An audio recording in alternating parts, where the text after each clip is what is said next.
S, thank you so much Bhavana. Good morning ವೀಕ್ಷಕರೇ, weather ರಿಪೋರ್ಟ್ಗೆ ಸ್ವಾಗತ. ರಾಜ್ಯದಲ್ಲಿ ಮುಂದಿನ 24 ಗಂಟೆ ವೆದರ್ ಹೇಗಿರುತ್ತೆ, ಮಳೆ ಪ್ರಮಾಣ ಹೇಗಿದೆ, ಹವಾಮಾನ ಇಲಾಖೆ ಮಳೆ ವಿಚಾರದಲ್ಲಿ ಏನು ಹೇಳ್ತಾ ಇದೆ?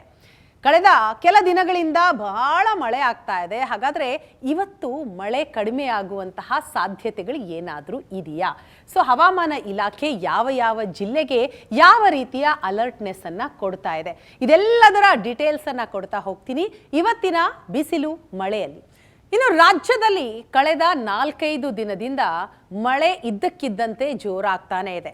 ನಿನ್ನೆಗಿಂತ ಮೊನ್ನೆ ಜಾಸ್ತಿ ಮಳೆ, ಮೊನ್ನೆಗಿಂತ ಇವತ್ತು ಜಾಸ್ತಿ ಮಳೆ ಅನ್ನೋ ಪರಿಸ್ಥಿತಿ ನಮ್ಮ ರಾಜ್ಯದಲ್ಲಿತ್ತು. ಅದರಲ್ಲೂ ವಿಶೇಷವಾಗಿ ಕರಾವಳಿ, ಮಲೆನಾಡು, ಉತ್ತರ ಕರ್ನಾಟಕದ ಕೆಲ ಭಾಗದಲ್ಲಿ ಭರ್ಜರಿ ಮಳೆ ಸುರಿತಾ ಇತ್ತು.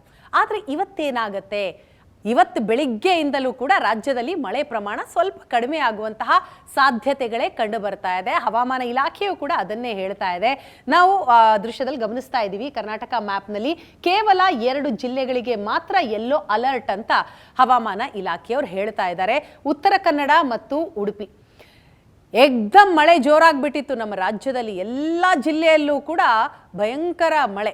ಯಾವ ಜಿಲ್ಲೆಯಲ್ಲಿ ಅತಿಯಾಗಿ ಮಳೆ ಬೀಳೋದಿಲ್ವೋ ಆ ಎಲ್ಲ ಜಿಲ್ಲೆಗಳಲ್ಲಿ ಮಳೆ ಸುರಿಯೋದಕ್ಕೆ ಶುರುವಾಗಿತ್ತು. ಆದರೆ ಇವತ್ತು ಬೆಳಿಗ್ಗೆಯಿಂದ ಸ್ವಲ್ಪ ಮಳೆ ಪ್ರಮಾಣ ಕಡಿಮೆಯಾಗಿದೆ. ಕೇವಲ 2 ಜಿಲ್ಲೆಗಳಿಗೆ ಮಾತ್ರ ಯೆಲ್ಲೋ ಅಲರ್ಟ್, ಅದು ಉಡುಪಿ ಮತ್ತು ಉತ್ತರ ಕನ್ನಡ. ಅದನ್ನು ಹೊರತುಪಡಿಸಿ ಬೇರೆ ಎಲ್ಲ ಕಡೆಗಳಲ್ಲೂ ಸಾಧಾರಣವಾಗಿ ಮಳೆ ಬಿದ್ದರೆ ಬೀಳಬಹುದು ಅನ್ನುವಂತಹ ಸ್ಥಿತಿ ಇದೆ.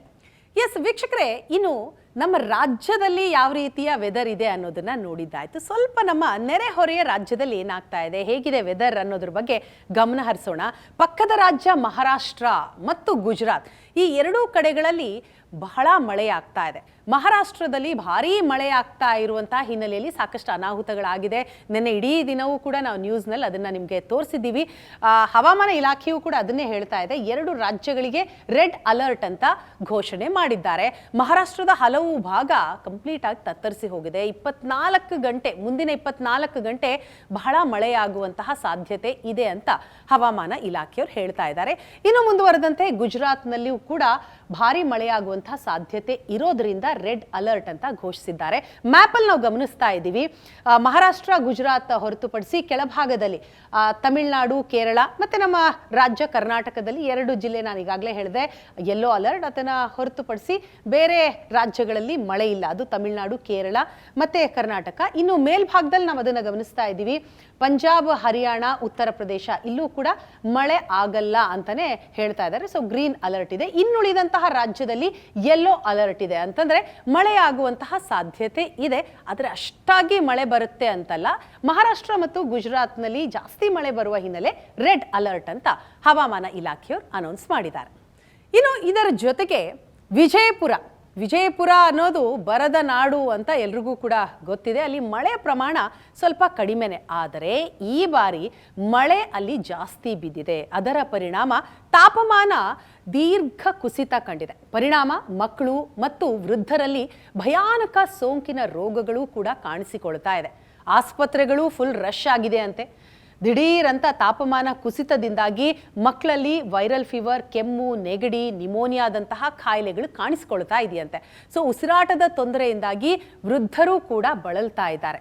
ಹಾಗಾಗಿ ಈ ಕುರಿತಾದಂತಹ ಒಂದು ಕಂಪ್ಲೀಟ್ ರಿಪೋರ್ಟನ್ನು ನಿಮಗೆ ಕೊಡ್ತಾ ಇದ್ದೀವಿ. ಆ ರಿಪೋರ್ಟ್ನಲ್ಲಿ ಗೊತ್ತಾಗ್ಬಿಡುತ್ತೆ ವಿಜಯಪುರದ ಪರಿಸ್ಥಿತಿ ಹೇಗೆ ಅಂತ.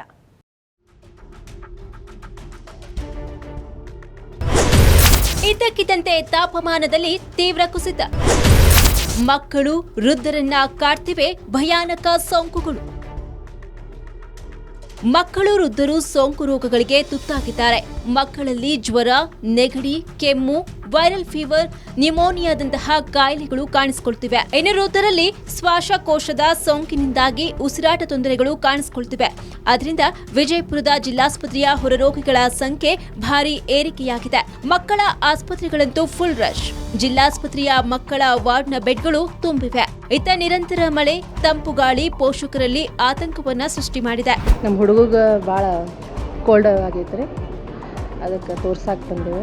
ಇದು ವಾತಾವರಣ ಸರಿ ಐತೆ, ಮಳೆ ಜಾಸ್ತಿ ಐತ್ರಿ, ಅದಕ್ಕೆ ನೀರದೆಲ್ಲ ಚೇಂಜ್ ಆಗಿ ಭಾಳ ತ್ರಾಸ ಆಗ್ತದೆ.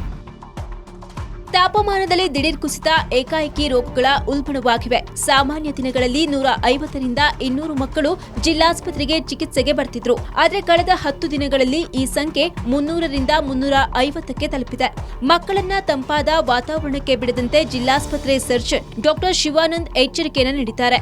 ತಾವೆಲ್ಲ ನೋಡ್ತಿದ್ರು 8-10 ದಿನದಿಂದ ಮಳೆ ಬರ್ತಾನೆ ಇದೆ. ಜಿಟಿ ಮಳೆ ಬರ್ತಾ ಇದೆ. ಟೆಂಪ್ರೇಚರ್ ಕಡಿಮೆ ಆಗಿದೆ. ಈ ರೀತಿ ಟೆಂಪ್ರೇಚರ್ ಇರೋದರಿಂದ ಕೆಮ್ಮು, ನೆಗಡಿ, ಜ್ವರ ಬರುವಂಥ ಚಾನ್ಸ್ ಭಾಳ ಇರ್ತವೆ. ಅದನ್ನು ಕಾಳಜಿ ಮಾಡದೇ ಇದ್ದರೆ, ಆಸ್ಪತ್ರೆಗೆ ಬೇಗ ತೋರಿಸದೇ ಇದ್ದರೆ ನಿಮೋನಿಯಾಗಿ ಪರಿವರ್ತನೆ ಆಗುತ್ತದೆ. ನಿರಂತರ ಮಳೆ ಒಂದೆಡೆ ಬೆಳೆ ಹಾನಿಗೆ ಕಾರಣವಾಗಿದ್ರೆ, ಇನ್ನೊಂದೆಡೆ ಮಕ್ಕಳು, ವೃದ್ಧರ ಆರೋಗ್ಯಕ್ಕೆ ಕಂಟಕವಾಗಿದೆ. ಕಳೆದ ಒಂದು ವಾರದಿಂದ ನಿರಂತರವಾಗಿ ಸುರಿತಾ ಇರತಕ್ಕಂಥ ಮಳೆ ಮಕ್ಕಳಿಗೆ ಮತ್ತು ವಯೋವೃದ್ಧರಿಗೆ ಶಾಪವಾಗಿ ಪರಿಣಮಿಸಿರುವಂಥದ್ದು. ಮಕ್ಕಳಲ್ಲಿ ಉಸಿರಾಟ ತೊಂದರೆಗಳು ಕಾಣಿಸ್ಕೊಳ್ತಾ ಇದ್ದಾವೆ, ನಿಮೋನಿಯಾದಂಥ ಗಂಭೀರವಾದ ಕಾಯಿಲೆಗಳು ಕಾಣಿಸ್ಕೊಳ್ತಾ ಇದ್ದಾವೆ. ವೃದ್ಧರಲ್ಲೂ ಸಹ ಇದೇ ರೀತಿಯಾದಂಥ ಕಾಯಿಲೆಗಳು ಕಾಣಿಸ್ಕೊಳ್ತಾ ಇರುವಂಥದ್ದು. ಹೀಗಾಗಿ ಆರೋಗ್ಯ ಇಲಾಖೆ ಜನರ ಸೇಫ್ಟಿಗಾಗಿ ಮುಂಜಾಗ್ರತಾ ಕ್ರಮಗಳನ್ನು ವಹಿಸಿಕೊಳ್ಳುವುದಕ್ಕೆ ಪ್ರಕಟಣೆಯನ್ನು ಸಹ ನೀಡಿರುವಂಥದ್ದು. ವಿಜಯಪುರದ ಗಣಪ ಜೊತೆಗೆ ಷಡಕ್ಷರಿ ಸ್ವರ್ಣ ನ್ಯೂಸ್. ನೋಡಿದ್ರಲ್ಲ, ಕೆಲವು ನಿಮಿಷದಲ್ಲಿ ಇಡೀ ರಾಜ್ಯದ ವೆದರ್, ಇದರ ಜೊತೆಗೆ ನಮ್ಮ ನೆರೆಹೊರೆಯ ರಾಜ್ಯದಲ್ಲಿ ಹೇಗಿದೆ ಹವಾಮಾನ ಅನ್ನೋದರ ಕಂಪ್ಲೀಟ್ ಪಿಕ್ಚರ್ ಅನ್ನ ನಿಮ್ಮ ಮುಂದೆ ಇಟ್ಟಿದ್ದೀನಿ. ನಾಳೆ ಮತ್ತೆ ಇದೇ ಕಾರ್ಯಕ್ರಮದಲ್ಲಿ ನಿಮ್ಮನ್ನ ಭೇಟಿ ಆಗ್ತೀನಿ. ಮುಂದಿನ 24 ಗಂಟೆ ಹೇಗಿರುತ್ತೆ ವೆದರ್ ಅನ್ನೋದನ್ನ ತಿಳಿಸ್ಕೊಡ್ತೀನಿ. So take care. Thank you. Over to you Bhavana.